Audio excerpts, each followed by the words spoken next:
guys are just catching up here. Denny Hamlin, what happened there between you and Joey Logano? Well, we were having a discussion. Everything was civil.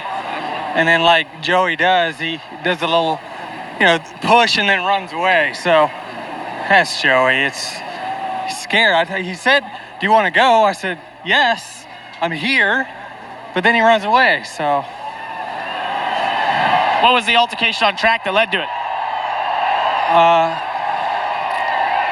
I got close off of turn 4. It looks like we got together, and it looks like collateral damage. He blew a tire, but I mean, he would probably say, short track racing.